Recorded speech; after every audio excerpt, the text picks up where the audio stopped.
Yeah, we back with another one, man. Not wasting no time. Let's get right into it. As you can see, take a look up on the screen.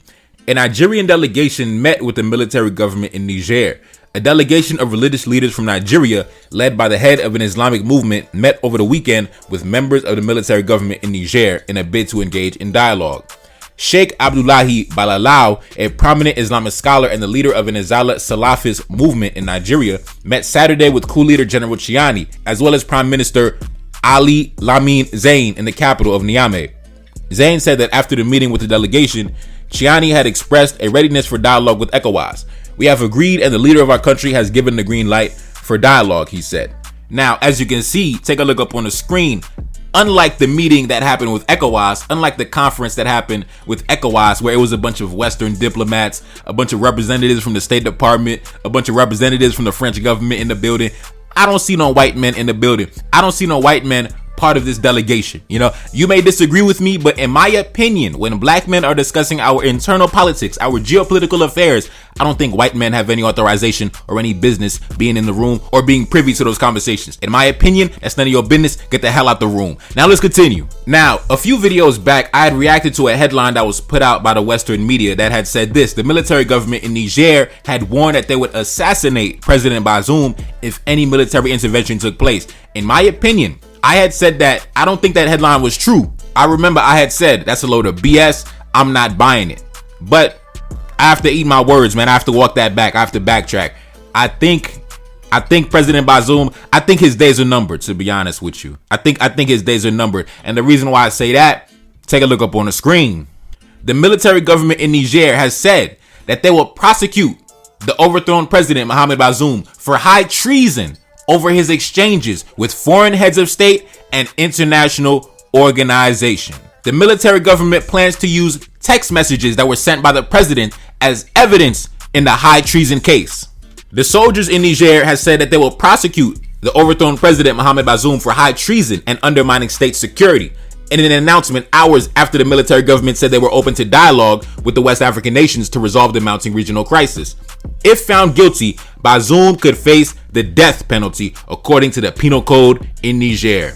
The spokesman for the government has said on state TV Sunday night that the military regime has gathered the necessary evidence to prosecute before competent national and international authorities the overthrown president and his local and foreign accomplices for high treason and for undermining the internal and external security of Niger. Now, what's my opinion on that? Number one, like I told you a few videos back, I told you, coup d'etats are not something that are unique to Africa.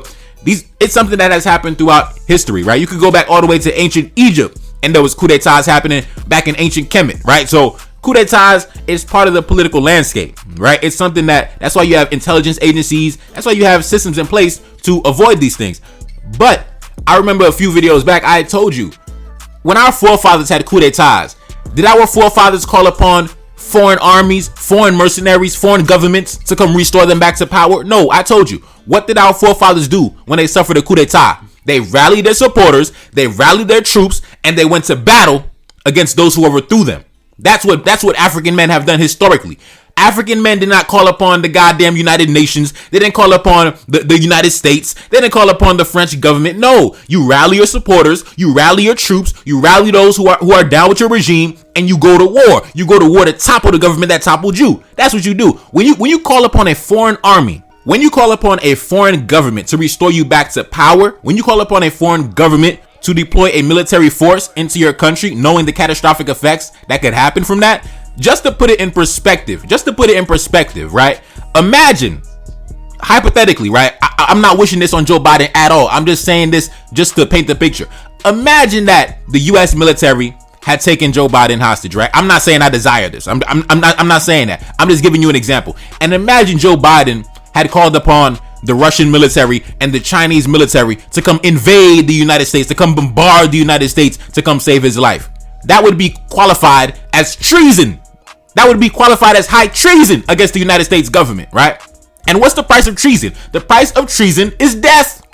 The price of treason is death. So that's why I'm walking back my previous statement when I said I didn't think the military government was really, I don't think they said that. I don't think they said they would assassinate Bazoum. But if they're going the legal route, and prosecuting him with high treason, where you can legally assassinate him. Now I'm walking back my words. I think Bazoum's days may be numbered. Yeah, I think his days may be numbered. I think he should get right with his creator, whoever he, Allah, God, Yahweh, whatever he believes in.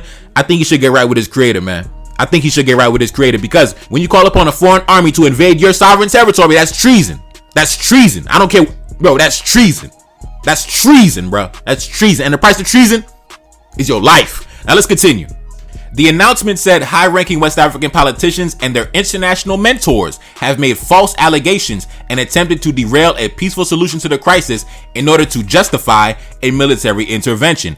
It said Bazoum was being charged following his exchanges with these people. The statement did not identify specific Western countries and did not specify a date for the trial. Now, take a look up on the screen. This is an interesting headline. I guess this was an interview that was conducted with some analyst, some journalist that's in Africa, some guy by the name of Ulf Laesing. This guy up on the screen, this white dude. And the headline was interesting. It said this: the government in Niger, the military government in Niger, has gained the upper hand over the regional bloc threatening military force, according to analysts. Now let's jump into the article. 1 week after a deadline passed for soldiers in Niger to reinstate the country's overthrown president or face military intervention, the military government has not acquiesced. No military action has been taken, and the coup leaders appear to have gained the upper hand over the regional bloc that issued a threat, according to analysts. The West African bloc, ECOWAS, had given the soldiers that overthrew Niger's president until last Sunday to release and reinstate him, or they threatened military action. On Thursday, the bloc ordered the deployment of a standby force to restore constitutional rule in Niger, with Nigeria, Benin, Senegal, and Ivory Coast saying they would contribute troops. But it's unclear when, how, or if the troops will deploy. The move could take weeks or months to set in motion, and while the bloc decides what to do, the military government is gaining power, some observers say. It looks as though the coup leaders have won and will stay. The coup leaders are holding all the cards and have cemented their rule, said Ulf Laesing, head of the Sahel program at the Konrad Adenauer Foundation, a think tank. ECOWAS is unlikely to intervene militarily and risk dragging Niger into civil war, he said, adding that ECOWAS and Western countries would instead likely press the military government to agree to a short transition period. Europe and the United States will have little choice but to recognize the military government in order to continue the security cooperation in the region, according to Laesing. ECOWAS is demanding that the military government immediately release President Bazoum and restore him as head of state. Is this a joke? Said Insa Garba Saidu, a local activist who assists the new military rulers with their communications and says he is in direct communication with them. Whether Bazoum resigns or not, he will never be Niger's president again. Damn. Let's continue. The country of some 25 million people is one of the poorest in the world, and the harsh travel and economic sanctions imposed by ECOWAS are taking a toll. Musa Ahmed, a food seller in Niamey, said the prices of food items such as cooking oil and rice have increased by 20% since the coup, and there wasn't enough electricity to power the fridges in his shop. Niger gets up to 90% of its power from neighboring Nigeria, which has cut off some of the supply.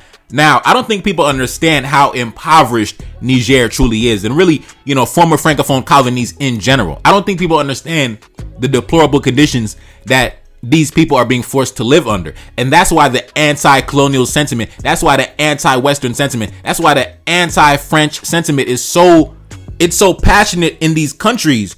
And in my opinion, correct me if I'm wrong, but I don't see the same anti-Western, anti-colonial sentiment coming from those who are under the subjugation of the British, the Spanish, the Portuguese. It seems to me that they have a better relationship with their former colonial enemies. But when it comes to the French, bro, I mean, the French just, man, they really take this shit just to whole new levels, bro. Like, they grind people down to a powder. They grind innocent people down to a powder just to make a profit, bro. They just destroy people, bro. They destroy their civilization. They destroy their economies. They destroy their politics. They destroy their way of life. They destroy their livelihood. They rob them of any meaningful existence just to maintain their own prosperity back in Paris. Even going back to the days of slavery, the French colonies were the most brutal colonies with the shortest lifespan. And that's why the Haitian Revolution was such a bloody conflict, because it was so much hate and rage in the hearts of those people that revolted against the French.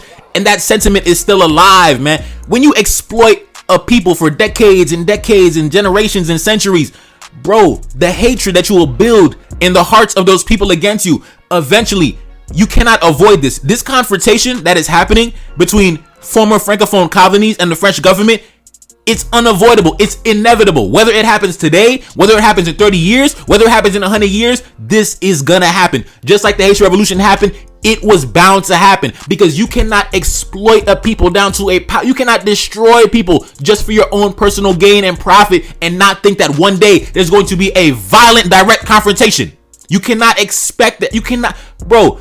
I'm not saying that the British colonists or the Spanish colonists or the Portuguese colonists was any better or was generous, but I'm saying there's a reason why the anti-colonial sentiment, the anti-Western sentiment is so passionate in French-speaking nations, in former French colonies, than it is in, the former British colonies or the former Spanish colonies, where I don't see the same hatred. Like, you don't see people, in the former British colonies, for example, saying, down with the British, death to the British, down with the crown, down with the British crown. You don't see that. You don't see that. But when you go to former Francophone colonies, you see that. You see people saying, man, death to France, death to the French government, down with France. Like, you see a passionate hatred that is just built up through generations, where I don't see that in the Spanish-speaking world. I don't see that in the English-speaking world. Because in my opinion, those colonists, they obviously did something a little different, to where they didn't leave such a bad taste in the mouths of the people, to where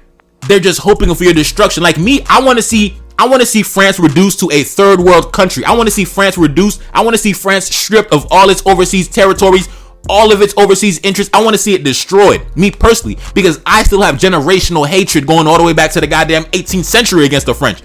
I don't see that same hatred that English-speaking blacks or Spanish-speaking blacks have towards their, former colonial overlords.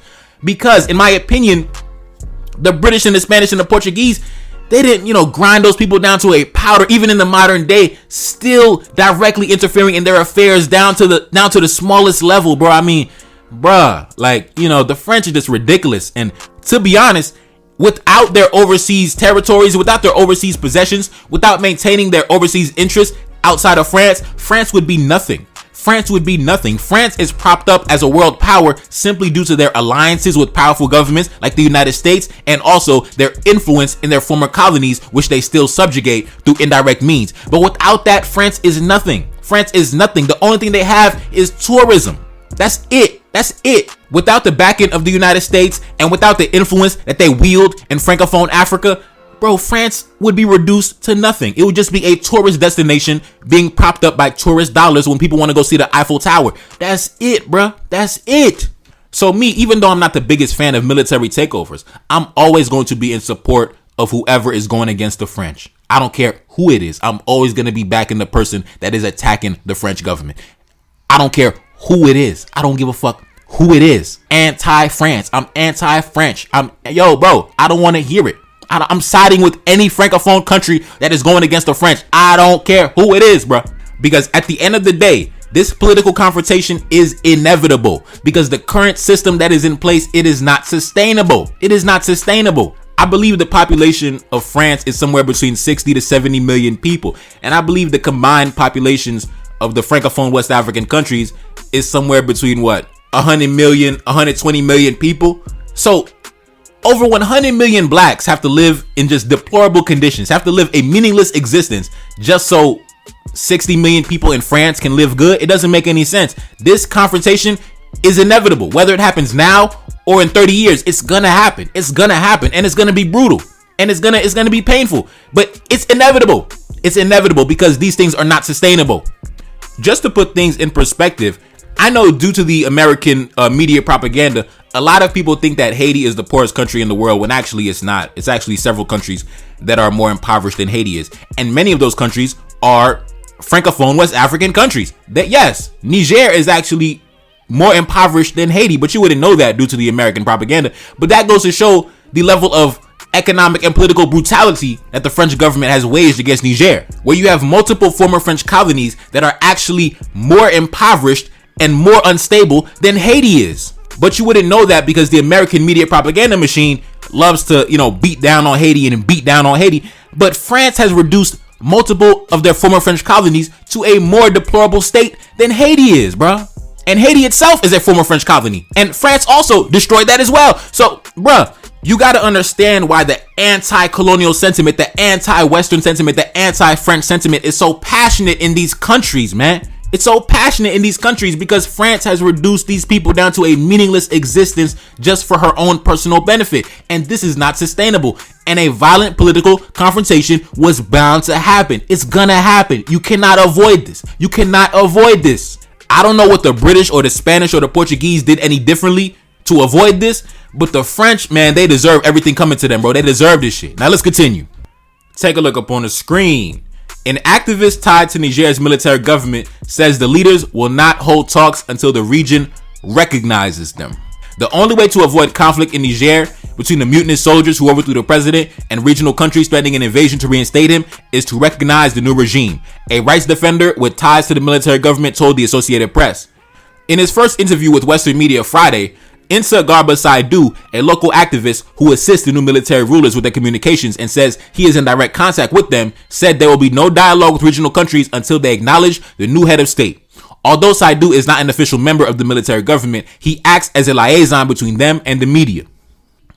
The West African regional bloc ECOWAS has threatened to use military force if President Bazoum, who took office 2 years ago, is not released and reinstated. However, the military government has dismissed its warnings and refused most attempts at dialogue. There is only one option: accepting the new regime or war, said Saidu. It is finished for Bazoum. You must forget about him. It is finished. It is a waste of time trying to restore him. It is not possible. Yeah, I think it's finished for him too, man. Especially now that they're talking about taking it to court to prosecute him for treason. Yeah, bro. Yeah. Say what you want, man. Say what you want. Calling upon a foreign military force to come invade your country. Say what you want, bro. Say what you want. Calling upon a foreign military force to come attack your country. Say whatever you want. That shit is high treason, bro. I hope he's praying to Allah, and I hope he's ready for the afterlife. Anyways, it's your boy Never Card Desaline, back in the building. Yes, indeed. Cash App up on the screen, and I'm gone. Peace. Reincarnated, I'm back in original fashion. I left on a horse and came back in the ass, and I left with abundance and came back to famine. We used to be pyramids, now we be rapping. Look how the mighty have fallen. Used to be running, now we be walking. When you be cooning, that's when they applauded. Selling your soul, your sons and your daughter. Gotta come up in this shit, they stuck in the mix. Really, my heart it be breaking. That's why I'm stacking that paper and handle my business. Pass it down in generation. Talking about money and power and building a nation. That's a deadly combination. Never be watching the TV, they pushing agendas, falsifying information. Know they got malice intentions. Step in the room and I'm feeling the tension. Enemy watching, he blocking my vision. Pay for the check cause I need my redemption. Building my kingdom, I need it protected. Ready for war like a young money Congo. Never decided the team is the motto. Up in the crib and I'm whipping up waffles. Up in the crib and I'm smoking gelato. I'm chilling, I'm taking my pain and make it ambition. I'm blessed by the gods, but I ain't religious. I came for the power, they came for the bitch. They making no hourly wage, I got business. This is an art and they could never be taught. Selling my soul, I can never be bought. Play with my money, I see you in court. Run to the check and I do it for sport. Babylon falling, I go to the source. Packing my luggage and go overseas. Shorty be with me and she so elite. Shorty be chocolate, I'm calling her Hershey. Secret intelligence probably gon' murk me. Don't fuck with brands cause nigga I'm Haitian. Say the wrong shit and get smack in their faces.